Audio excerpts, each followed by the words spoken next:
রাজধানীর মিন্টো রোডের ডিবি কার্যালয় থেকে যুক্ত হচ্ছেন সহকর্মী কাজী ফয়সাল। যাচ্ছি তার কাছে। ফয়সাল, আমাদেরকে জানাবেন শিরিন শারমিনকে কোন মামলায় গ্রেপ্তার দেখানো হবে, এখন পর্যন্ত জানতে পেরেছেন কিনা, এবং কখন নাগাদ আদালতে তোলা হবে? সময়ের সাথে সাথে দেখা দেয় নিত্য নতুন প্রয়োজন। রেডি থাকতে হয় প্রতি মুহূর্ত। তাই এলো ইনোভার, যেন আপনি লাইফে থাকেন রেডি প্রতিদিন। Innova, designed for now. Shreya, Shirin Sharmin চৌধুরীকে কোন মামলা আসলে গ্রেপ্তার দেখবে সেটি নির্দিষ্টভাবে আমাদেরকে বলেনি পুলিশ। তবে আমরা আগের থেকে একটু আপডেট তথ্য পেয়েছি।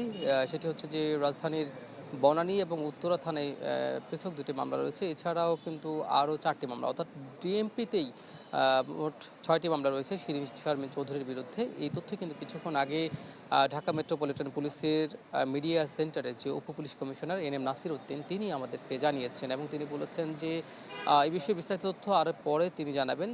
তবে আমাদের কাছে যে আরও একটি তথ্য আছে, আমরা সকাল থেকে যেটি বলছিলাম যে রংপুরে স্বর্ণ শ্রমিক মুসলিম উদ্দিন ওনাকে হত্যা মামলার একটি মামলা দায়ের ছিল। সেই মামলাতেও কিন্তু ডক্টর শিরিন শারমিন চৌধুরী আসামি রয়েছেন, এবং সাবেক বাণিজ্যমন্ত্রী টিপু মুনশিও কিন্তু সেই একই মামলায় আসামি। এছাড়া আরও 17 জন আসামি রয়েছেন একই মামলায়। আমরা এর আগে কথা বলেছি ঢাকা মেট্রোপলিটন পুলিশের অতিরিক্ত কমিশনার যে শফিকুল ইসলাম, তিনিও কিন্তু আমাদেরকে গ্রেপ্তারের বিষয়টি নিশ্চিত করেছেন। তিনি আমাদেরকে জানিয়েছেন যে ধানমন্ডির 8-এর এ রোড থেকে রোডের একটি বাসা থেকে মূলত শিরিন শারমিন চৌধুরীকে ভোর 4:30টায় গ্রেপ্তার করা হয়। ডিবি পুলিশের থেকে আমরা আরও তথ্য পেয়েছি যে মূলত শিরিন শারমিন চৌধুরী ধানমন্ডি যে বাসাটিতে অবস্থান করছিলেন, অর্থাৎ যেখান থেকে তাকে গ্রেপ্তার করা হয়েছে সেই বাসাটি তার চাচাতো ভাইয়ের বাসা, অর্থাৎ সেখানে তিনি অবস্থান করছিলেন। তবে সেই বাসাতে তিনি আসলে গণঅভ্যুত্থান পরবর্তী যে সময়টি, পুরো সময়টির থেকে এখন পর্যন্ত তিনি সেই বাসাতে অবস্থান করছিলেন নাকি বেড়াতে এসেছিলেন সেই তথ্য কিন্তু আমাদের কাছে এখন পর্যন্ত নেই।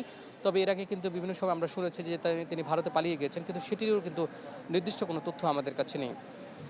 আজকেই শিরিন শারমিন চৌধুরীকে যেহেতু গ্রেপ্তার করা হয়েছে, আজকেই তাকে আদালতে তোলা হবে এবং দুপুর নাগাদ তাকে আদালতে তোলা হতে পারে বলে ডিবি পুলিশের পক্ষ থেকে আমাদেরকে জানানো হয়েছে। শ্রেয়া। ধন্যবাদ ফয়সাল।